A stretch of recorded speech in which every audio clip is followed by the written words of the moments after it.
The Knots Landing cast promised heartwarming stories when they launched their podcast in 2024.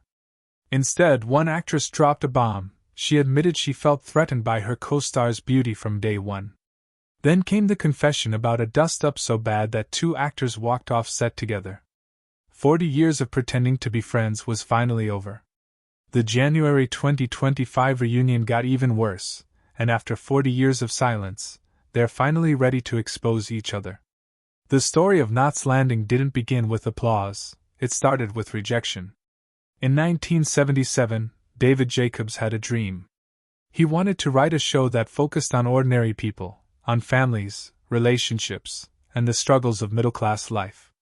He pitched this heartfelt idea to CBS, expecting them to appreciate something so personal and honest. But the network didn't bite. They told him no. It wasn't flashy enough. They wanted something bigger, something grander, something more like a soap opera. Jacobs didn't walk away, he pivoted. If they wanted something glitzy, he would give them glitz. That pivot became Dallas. It premiered in 1978, packed with wealth, oil, power struggles, and ruthless family drama. It was everything CBS had asked for, and it exploded in popularity. But Jacobs hadn't forgotten the quiet show about real people. He was playing the long game. He had a plan. While building Dallas, Jacobs planted a seed. He introduced Gary and Valene Ewing, two characters who didn't fit the high-stakes Texas lifestyle. Gary was the middle Ewing son, a recovering alcoholic who never measured up to his brothers. Valene was his ex-wife, kind, simple, and overwhelmed by the power games around her. On Dallas, they stood out like misfits, but Jacobs had something else in mind. These two were never just side characters, they were the future. Behind the scenes, Jacobs was crafting a quiet revolution. He pulled inspiration from the 1957 film No Down Payment, a story about suburban couples and the struggles beneath their clean-cut appearances. He also looked to Scenes from a Marriage, a 1973 miniseries by Ingmar Bergman known for its deep, emotional storytelling. Jacobs didn't want just one couple like Bergman had shown, he wanted four. For families, for different marriages, all connected, all real. Then came the moment everything changed. Dallas was supposed to be just 5 episodes, but it exploded in popularity. CBS suddenly saw potential in expanding the world. Jacobs knew it was his shot. He brought back the original idea they'd rejected, but this time, he had a trick. They could spin it off from Dallas. Gary and Valene could move to a new neighborhood. The story could shift from oil empires to suburban secrets. CBS said yes. The same idea they had once dismissed now looked golden, because now it was attached to their biggest success, Knots Landing. Jacobs remembered the irony years later. He said, "Well, that's pretty good, but you know." And then he pulled out the old Knots Landing pitch they had turned down before. One executive even asked, "Is there any way we can make this a spin-off?" The answer was yes.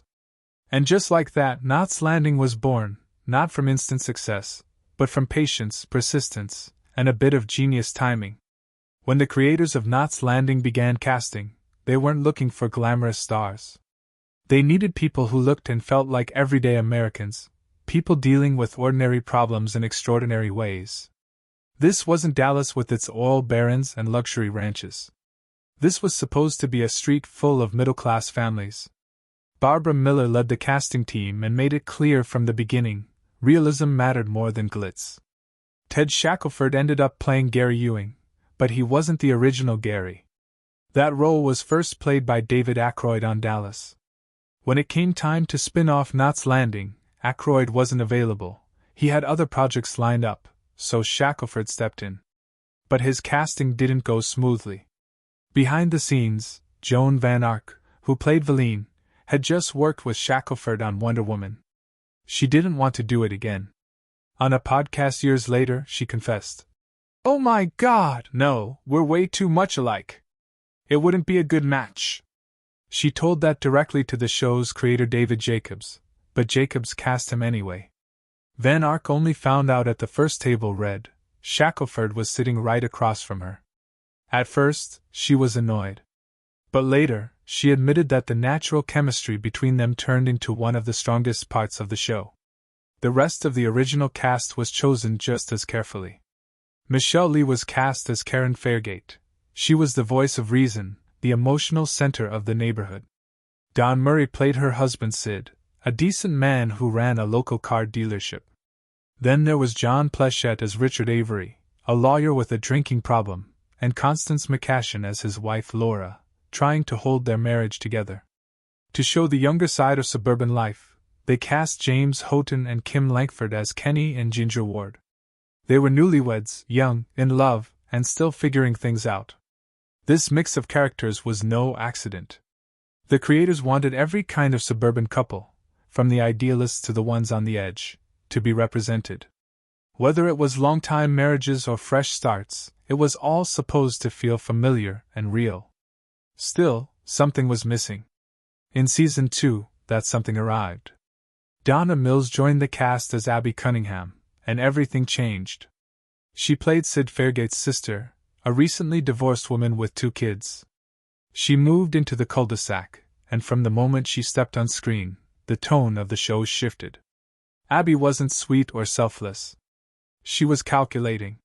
She wanted power, money, and control, and she didn't care who got hurt along the way. The decision to bring in Mills was strategic. The writers needed someone to stir up trouble, and that's exactly what she did. Years later, Mills laughed about how little she knew going in.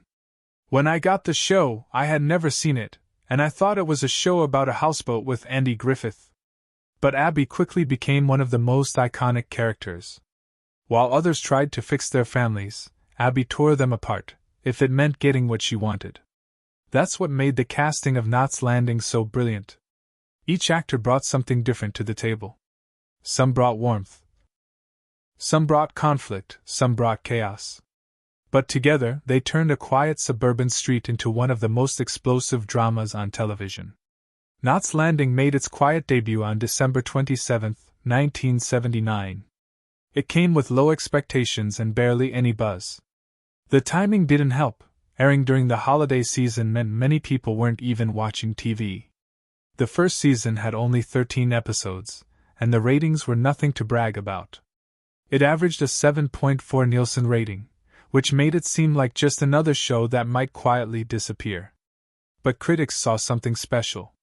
They liked how real the show felt. It wasn't trying to copy Dallas with big mansions and over-the-top drama. Instead, Knots Landing focused on everyday problems, marriages falling apart, and neighbors hiding secrets. That honesty made it stand out. While it didn't pull huge numbers, critics praised its complex characters and how it showed real suburban life. Still, the low ratings made CBS nervous. They expected more from a Dallas spin-off. At first, they weren't sure if it was worth continuing, but the strong reviews and a growing group of loyal fans helped save the show.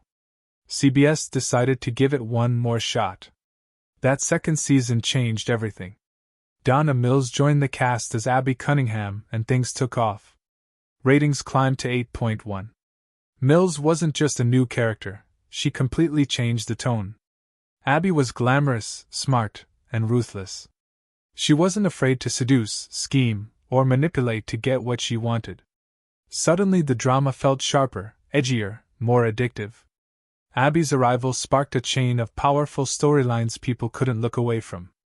The Season 2 finale sealed the deal. Sid Fairgate's car went over a cliff, and viewers were hooked. It proved that the show wasn't afraid to take big risks.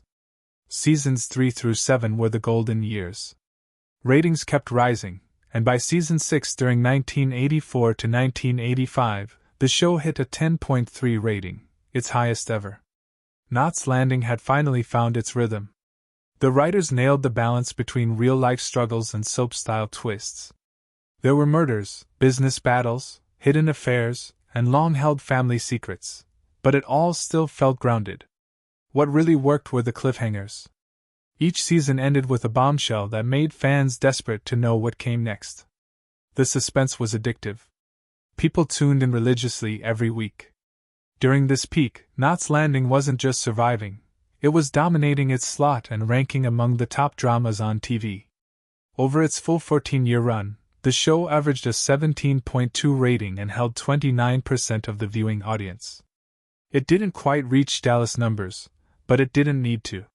It had something just as valuable, a steady, loyal audience that stuck around.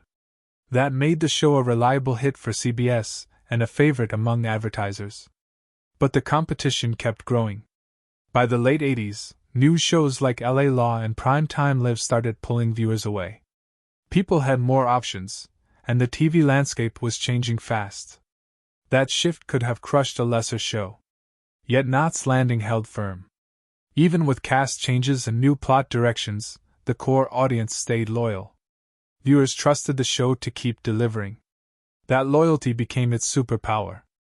Behind the glamorous scenes of Knots Landing, there was tension brewing that most fans never knew about. While the show delivered drama on screen, real conflict was happening when the cameras weren't rolling. And it started early, between two of the biggest names on the show, Michelle Lee and Donna Mills.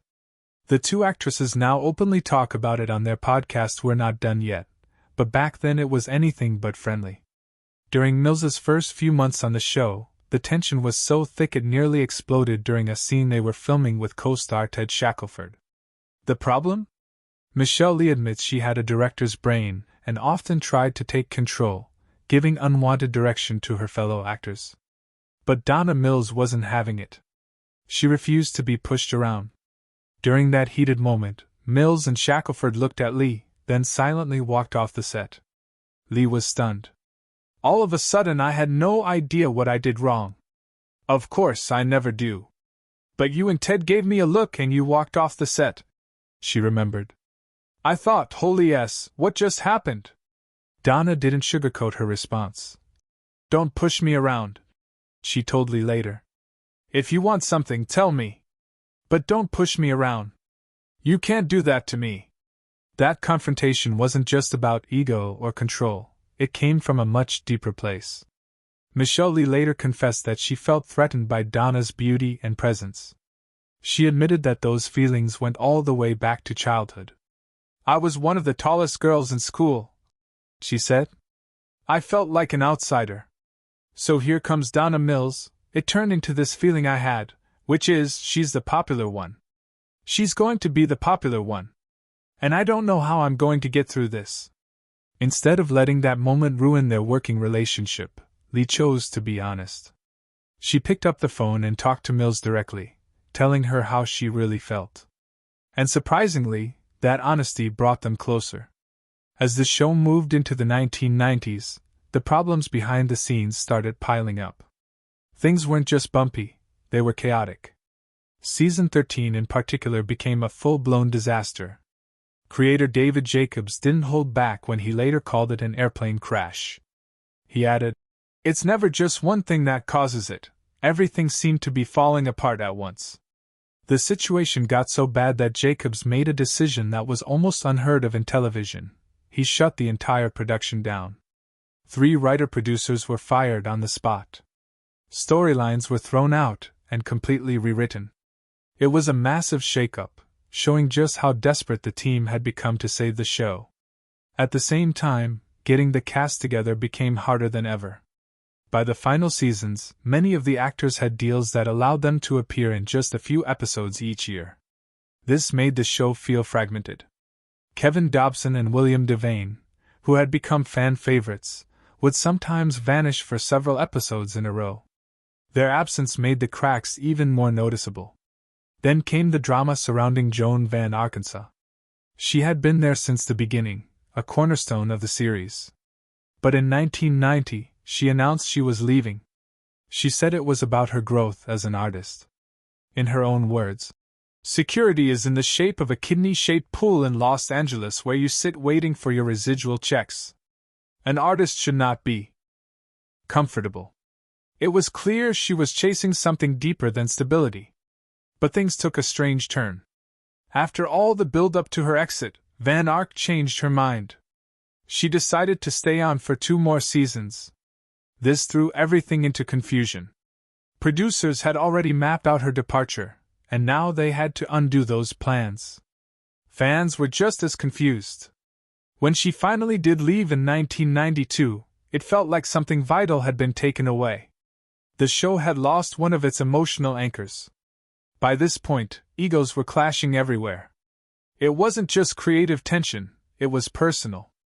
Cast members have admitted there were jealousies and hard feelings that went beyond the usual stress of filming a long-running show. In the 2005 reunion special, those old wounds briefly reopened. During one moment, Van Ark joked that viewers probably tuned in just to see if the cast was in wheelchairs or on walkers. It didn't land well. One of her co-stars, whom she didn't name, demanded that the line be cut and the scene be reshot. The reaction was sharp and immediate. That one joke had touched a nerve. Aging, vanity, and reputation were now sensitive subjects. And that moment exposed how much those tensions were still simmering years after the cameras had stopped rolling. The cast of Knots Landing lived in a world where looks mattered as much as lines. Lisa Hartman, who played both Siggy and Kathy, admitted hair and makeup was a big part of the show. It wasn't just a small routine. According to Ted Shackelford, they would lose half a day just getting ready. Joan Van Ark took that beauty routine everywhere. Hartman once saw her driving through Beverly Hills, mascara wand in hand. She never left her sidekick, a small hand mirror with the Mona Lisa on the back, which the crew jokingly called Mona. It wasn't just makeup either. Speculation about plastic surgery swirled constantly. Michelle Phillips had dated one of LA's top plastic surgeons, Steven Zacks, for 6 years. When she showed up to the 2005 reunion, she fully expected to see signs of facelifts, but she looked around and reported no scars. Kevin Dobson even joked, "Fortunately, no one on this show. No plastic surgery has done plastic surgery, not today anyway." Romantic scenes looked steamy on TV, but filming them was anything but. Donna Mills laughed about it. "Sure, that looks really hot and sexy. It's not so hot and sexy when you're doing it." Despite how tame it might seem now, the show pushed serious limits for early 80s television. In 1982, they were already doing storylines on rape, murder, drug smuggling, and kidnapping. These weren't just plot twists. They were delivered with a sharpness and maturity that surprised even network censors. But real life didn't pause behind the scenes. Over the years, the cast suffered painful losses. Laura Park Lincoln, who played the cunning Linda Fairgate, died at 63. In the show, her character had been killed by her lover back in 1991, but her actual passing hit her co-stars hard. And when Kevin Dobson died in September 2020, it shook the entire cast. He had played M. Mackenzie for more than a decade. A month later, the cast held a virtual reunion which turned into an emotional tribute to him. Everyone had stories, everyone had tears. There were also stories that never made it to air. In recent interviews, Joan Van Ark, Michelle Lee, and Donna Mills opened up about certain scripts they flat out refused to do. They didn't share all the details, but the message was clear: some plots went too far, even for a primetime soap. The writers of Knots Landing were known for walking the edge, but now we know they sometimes went past it. And when they did, the actors stood their ground. That push and pull between wild storytelling and grounded resistance is part of what kept Knots Landing compelling for so long. ChatGPT said in 2024, fans of Knots Landing were excited when Joan Van Ark, Michelle Lee, and Donna Mills announced their new podcast. It was called We're Not Done Yet. Everyone expected warm stories, laughter, and sweet memories. But what they got instead was something completely different. Right from the first episode, things felt off. Instead of playing nice and acting like lifelong friends, the women decided to tell the truth. And that truth was far messier than anyone expected. As soon as they began talking about their early days on the show, the mood shifted. They didn't sugarcoat anything. The friendly smiles faded as real emotions took over. They admitted that working together had not always been easy. There had been jealousy, competition, and hurt feelings hiding behind the scenes. The most intense moment came when Donna Mills turned to Michelle Lee and said, "I don't know if you remember, but the first few months I was on the show, we had a little dust-up. Do you remember?" Lee paused, then answered that she remembered, but she called it a tiff. That one word made it clear they were finally talking about the conflict that had been buried for decades. What followed was raw and emotional. Michelle Lee admitted she had felt threatened by Mills, not because of her talent but because of her beauty. She said, "You made me feel insecure, not because of acting, because I felt you were so beautiful." That kind of honesty surprised even longtime fans. It wasn't a scripted moment, it was real.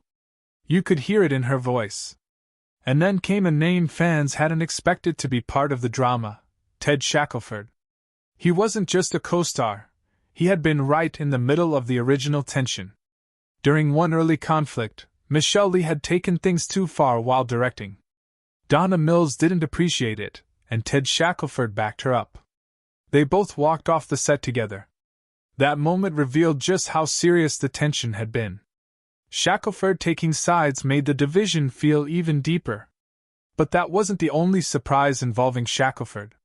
Joan Van Ark confessed something shocking: she had tried to block his casting in the first place. Her reason? "We were too much alike," she said. That one sentence opened the door to more questions. How many other behind-the-scenes decisions were shaped by personal feelings? How many casting choices came with silent disagreements? Instead of being a cheerful look back, the podcast became a spotlight on years of quiet resentment. It wasn't planned that way, but the more they talked, the more real things got. Fans didn't just hear stories, they witnessed decades of tension finally being unpacked. And not all of it felt resolved. The Hollywood show reunion in January 2025 was supposed to be a celebration. Fans had waited years to see their favorite cast back together, and the event in Burbank promised nostalgia, laughs, and a preview of their new podcast. But what they got instead was something far more uncomfortable. From the start, things felt off. Those who attended said the atmosphere was tense, not joyful like past reunions. There was something in the air, an invisible wall between the smiles and the truth. The timing didn't help either. Los Angeles was in the middle of a wildfire emergency, and some cast members weren't even sure they could attend. The stress of the natural disaster mixed with personal drama created a storm no one could ignore. Underneath it all was a story that had been hiding in plain sight for years. Actresses like Van Ark, Lee, and Mills spoke fondly of each other. They shared stories of friendship, loyalty, and a bond that had lasted decades. Fans believed it, why wouldn't they? But now that image is cracking. Mills said something that stopped everyone cold. "It's not like it started out that way, because it really didn't." That one line rewrote everything fans thought they knew. It wasn't just a falling out after fame, it was never what it seemed from the start. The friendships had been marketed like part of the show, but behind closed doors, things were messy. And the way the cast is handling it only adds to the tension. Lee and Mills are open about their past conflicts, but their tone can feel defensive. Lee, in particular, said her controlling behavior came from having a director's brain. To some, that sounded more like an excuse than an apology. It was as if she wanted people to see her not as difficult, but as misunderstood. Still, Knots Landing didn't just entertain, it changed television forever. It took what people thought a drama could be and turned it on its head. Instead of stories that started and ended in one episode, it gave viewers something deeper. It told stories that stretched over months and years. You had to keep watching to understand what was happening, and millions did. That idea of following characters over time, watching them grow, make mistakes, and change, became the blueprint for modern drama. Shows today still follow the path Knots Landing helped build. Professor Ilana Levine explained it best. She said these kinds of shows were really foundational for all of American television. Economically, she believed they helped create the very structure of TV as we know it. By focusing on continuing characters and long arcs, Knots Landing laid the groundwork for everything from Game of Thrones to even reality TV. That impact still ripples through the screen today. It also changed the kinds of stories that were being told. Knots Landing was about suburban families, not rich dynasties in castles or billionaires on yachts. These were people who seemed like your neighbors. But behind closed doors, their lives were full of secrets, betrayals, and quiet struggles. That balance between the ordinary and the shocking became its signature. Viewers saw themselves in those characters, and they kept coming back. That influence didn't stop with the 80s. Desperate Housewives, Big Little Lies, even newer shows that blend suspense and family drama, they all owe something to Knots Landing. The show proved that middle-class families with relatable problems could carry entire seasons. It wasn't about glamour. It was about emotional truth. And it worked. Critics noticed too. Even when Knots Landing wasn't winning every award, it was getting respect. It earned multiple Emmy nominations. William Devane was nominated for a Golden Globe in 1987 for Best Actor in a Television Series, Drama. But beyond the trophies, the show helped lift the image of soap operas. It showed that soap didn't have to mean cheap or shallow. The writing was smart. The characters were layered. And slowly, the industry began to treat primetime soaps with more seriousness. Its run was historic. When it ended in 1993, Knots Landing had aired 344 episodes over 14 seasons. Only Gunsmoke and Bonanza had lasted longer in primetime drama. That's not just luck, that's staying power. It even outlived its more famous parent show Dallas and rivals like Dynasty and Falcon Crest. And what's most impressive? It didn't start with massive ratings. It built its audience over time. That endurance taught networks an important lesson: shows didn't always need to explode out of the gate. If the quality was strong, viewers would stick with it. And they did. Now, in the age of streaming, Knots Landing is back. Platforms like Prime Video and Plex TV have made it easy for new audiences to discover the show. That's created a whole new wave of fans. Joan Van Ark, one of the original stars, spoke about this. She said, "I think it's late to the party in a way, because I think we deserve attention and it should have been sooner than this. But we'll take it at any point. It's a second life for a show that always deserved more credit than it got." And maybe that's the real legacy. It wasn't flashy, it didn't always make headlines, but it kept telling great stories. It kept building real emotional connections. And in doing that, Knots Landing became one of the most quietly important shows in television history. Its fingerprints are everywhere, even if people don't always realize it.